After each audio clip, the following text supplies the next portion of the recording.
Hello! Welcome to 2023 Levels Plus Whenever episode 68. We're going to be doing my best of 2022 awards, as well as a quick pickup of Taito Arcade Memories V.1 for the Egret II Mini, which I think we'll go ahead and start with.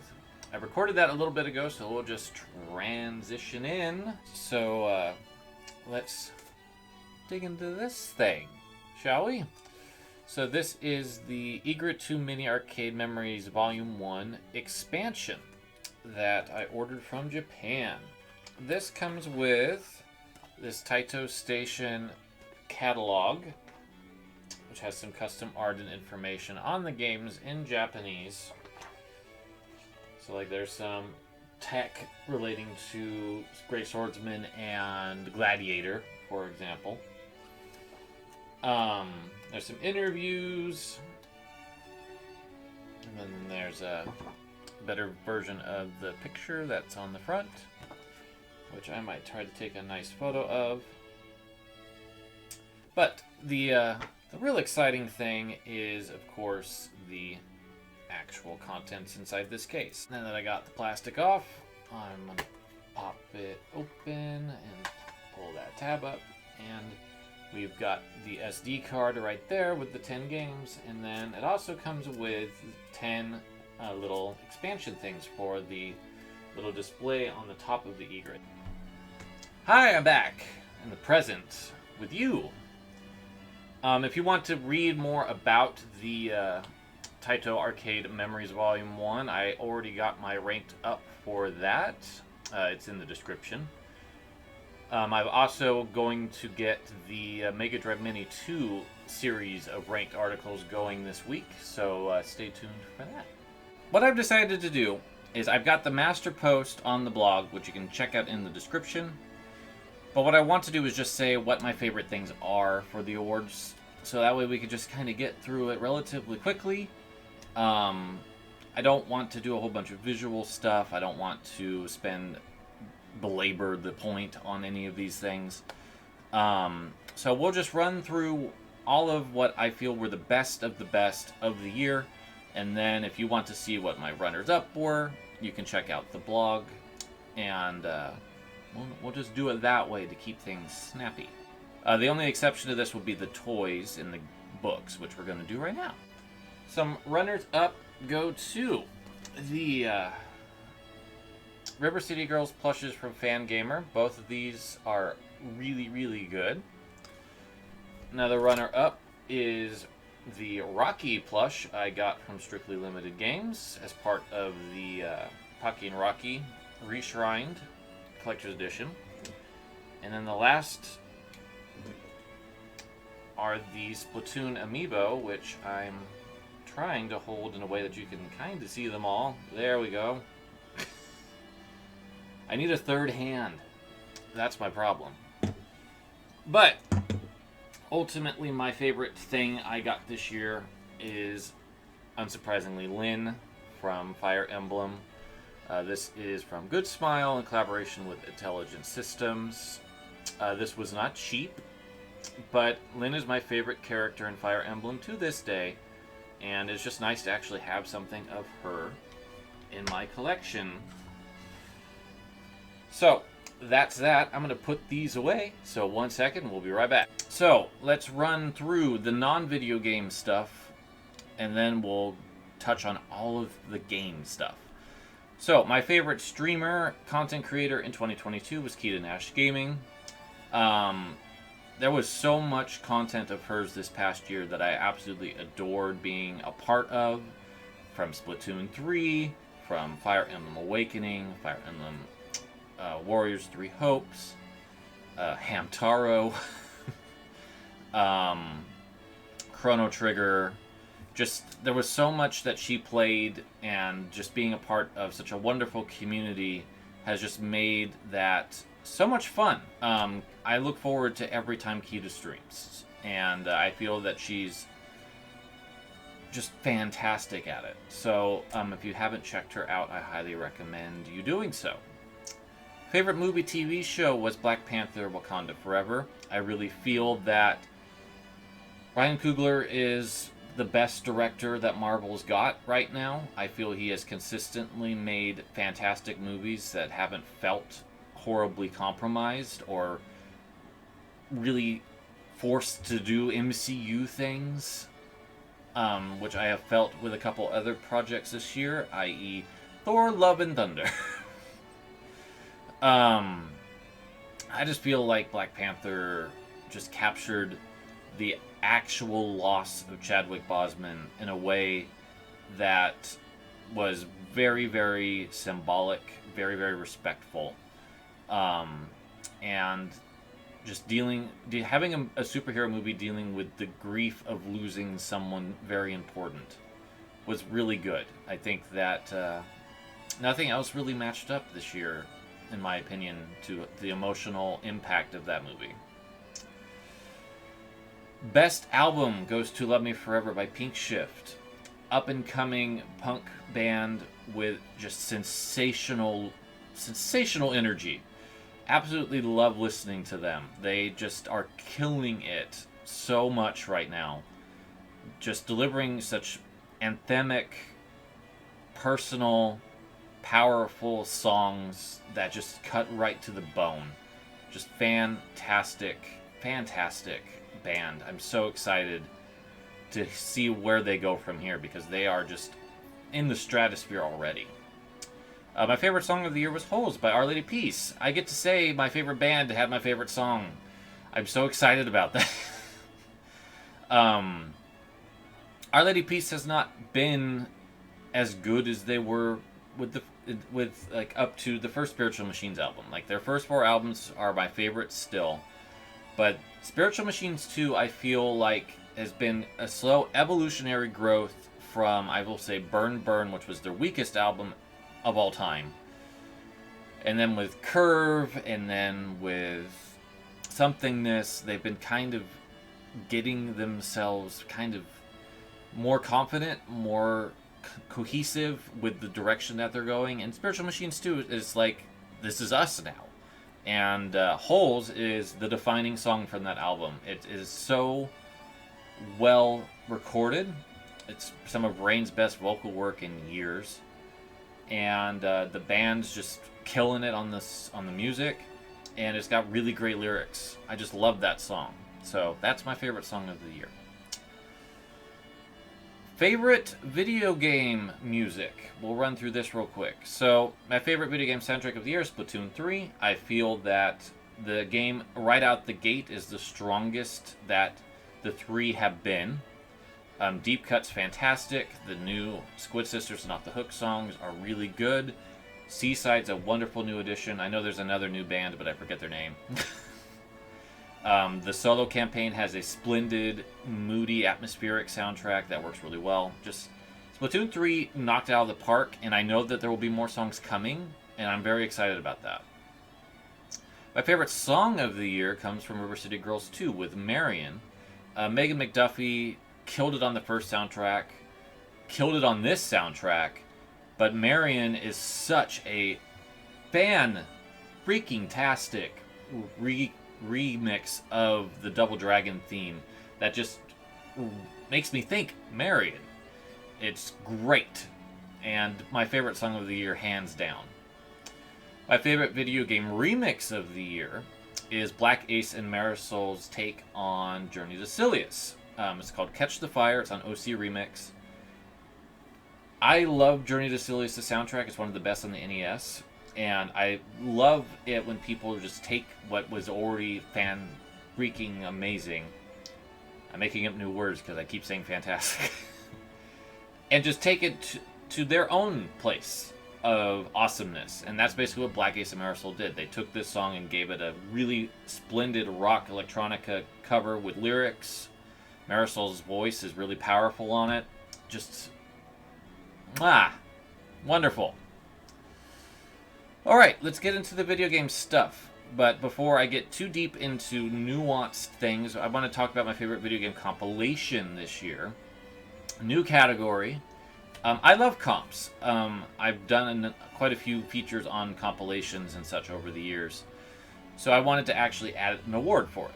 So, in my opinion, the best compilation is the Egret II Mini by Taito. It's expensive, but I feel that with the 2 expansions, you're getting 60 of Taito's games all together in one way that are emulated fairly well if you've got the right power adapter. That does help. But I just love Taito's material. I've really grown to think that they're one of my favorite developers of all time. And the Egret II Mini is just a celebration of their work. And unlike other isolated units of compilations like the NES Mini and so on, you can add to this one, which is part of the big reason why I put it here. It's expensive to add to it, I will say that, but so far the attention to detail has been fantastic, and I just love the thing. It's cute too. It's kind of over in the corner over there. I will give a quick, I don't note this on the blog, but I will say that I haven't really got into the Mega Drive Mini 2 yet. I said earlier I'm going to start the ranked, so I didn't consider that in here, mainly because I haven't really done anything with it yet. Alright, let's get into the actual game awards, finally. So we'll start with Easiest Cakewalk. Mario Golf Super Rush. Its golf adventure was pretty breezy, and on the whole, unoffensive. Sometimes the Easiest Cakewalk award goes to something I really didn't enjoy playing all that much, but in this case, I did enjoy playing Mario Golf Super Rush, so that is nice. Hardest challenge, Wave Race 64. That was definitely the hardest game I played this year to completion. I will say that I definitely abused the rewind mode, because otherwise I would have been not playing it. But I did unlock all the courses, and it's really nice to actually have a complete version of Wave Race 64 at my fingertips, so I can just dive into any of the courses whenever I want. But I love that game. I actually really think it's one of the best racing games I've played. Oh, the worst game I played in 2022. It actually is a game for 2022. It's R-Type Final 2. I was really disappointed in R-Type Final 2. I had some genuine excitement because I had heard so much good stuff about the original R-Type Final. And I don't know if Granzilla's just not up to par, but they've been taking Irem properties and just kind of stumbling.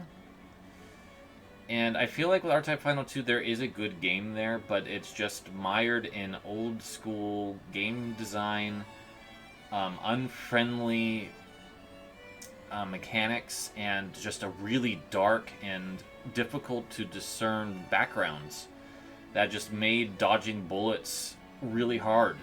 And I just didn't care for it. I'm disappointed that I didn't care for it, because I really was excited. I liked the original R-Type a lot, but I just didn't get it. Didn't get the thrills. The biggest disappointment of the year was Clockwork Aquario. Unfortunately for me, that game just mechanically didn't come together. I feel like it being put aside and never being released was actually understandable, and that's not necessarily a great comment. I applaud Strictly Limited Games for working so hard to make it come to fruition and actually getting that West 1 oddity out into the world proper. I think that's fantastic in terms of game preservation.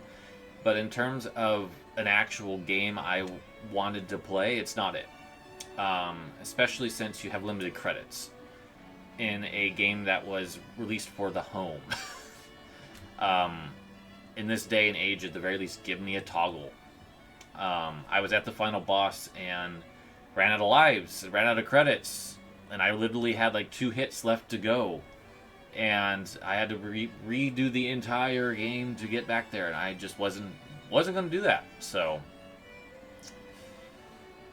that's all the downer awards. Let's go ahead and get into the really positive ones. Best surprise, biggest surprise, was Ninja Turtle Shredder's Revenge. My goodness, tribute you knocked it out of the park on that one. I am so impressed with how good that game is.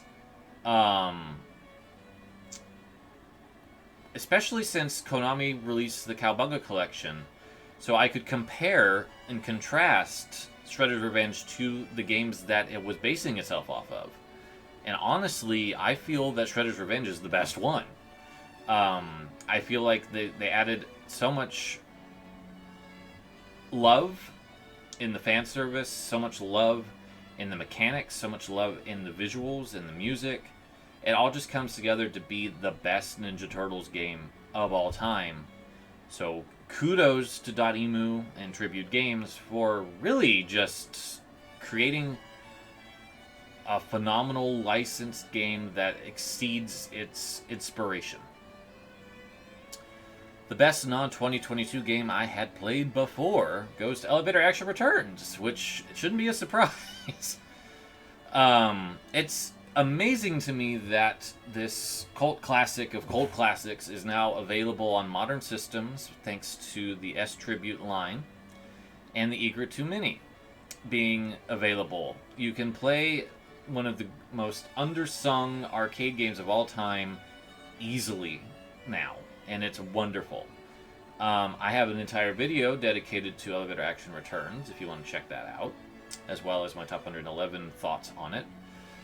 But I'll just say that I love this game. I am so happy to be able to play it on my Switch and to be able to play it on my Egret at any time that I want. Phenomenal game. Alright, the best non-2022 game I have not played before goes to Phoenix Wright Ace Attorney Spirit of Justice. I finally got around to the 3DS entries in the Phoenix Wright series. Dual Destinies is also on my list, but I think Spirit of Justice took some risks, and that's why I think I like it more. They decided to go into a different country and explore the cultural dynamics of a different country in terms of its law system. And as an anthropologist, that just really struck a chord with me. I really liked that. So, I also liked the new characters. I thought that the cases were overall solid. I haven't done the DLC case yet. I wanted to take a little break because I basically sped around through Dual Destinies and Spirit of Justice back to back. But a fitting conclusion to the series as of right now. And I would love to see Apollo Justice, Dual Destinies, and Spirit of Justice come to the Switch in the near future, because I would like to replay Apollo Justice on a big screen, because I love the art in that game. Alright, well, the shirt might have given it away. The shirt probably gave it away a little bit, if you could see it, but now you can. So Splatoon 3 is my game of the year for 2022. Big surprise, I'm sure.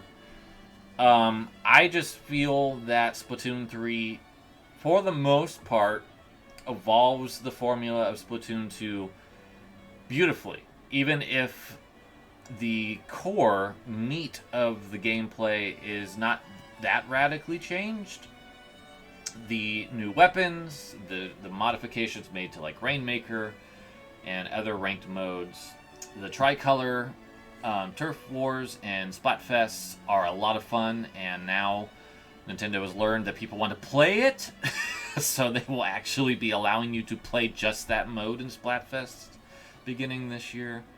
The solo campaign was easily the strongest one for the launch campaign, with phenomenal music and interesting story. I liked the fact that Deep Cut was used the way that they were. It was a nice change of pace. Salmon Run has been improved. So it's basically the best Splatoon game out the gate, and there's going to be another year and 3/4 of content being added to the game. Hopefully we'll get a new ranked mode. Hopefully the new solo DLC campaign with Off the Hook will be intriguing. But yeah, I just really feel like Splatoon 3 was the most fun I've had with a game this year. And I'm still playing it. I will go ahead, since this is the big award, I'll go ahead and get into the runners-up real quick, just to touch on them. Fire Emblem Warriors 3 Hopes was way better than I hoped it would be. At least if you play Black Eagles on the Byleth route. If you don't get Byleth, it goes really fast. I watched Kita play it, and that was a bad decision, and they didn't really execute on the promise in the trailers about that rivalry. But Shez is a fantastic new addition to the roster, and I think that the core gameplay for that particular route is a lot of fun, and I really enjoyed the game, personally. Pakiraki Reshrined, I need to beat it, but the 3 levels I've gone through were fantastic. They're just hard, and haven't really been wanting a hard game, but I'm going to try to get through it this month so I can wrap it up. But it is great. It is such a wonderful game. I love Tango Project. They've done it again. The biggest issue with Pakiraki Reshrined is they locked the co-op mode. Why? If I had biggest inexplicable decision on my awards, that would be it. I don't know why Natsume decided to do that. It doesn't make any sense. That's what the games were loved for on the Super Nintendo, was the co-op mode. Why did you lock it? At least there's a cheat code. At least there's a cheat code. But why is there a cheat code for something that should just be a default option? Anyway, Pakiraki Reshrined is really, really good, and it's not Ninja Warriors once again good, but it is really, really good, and probably aesthetically their most beautiful game to date. And then Ninja Turtles Shredder's Revenge, of course, should be a runner-up, given how amazing that beat-em-up gameplay is.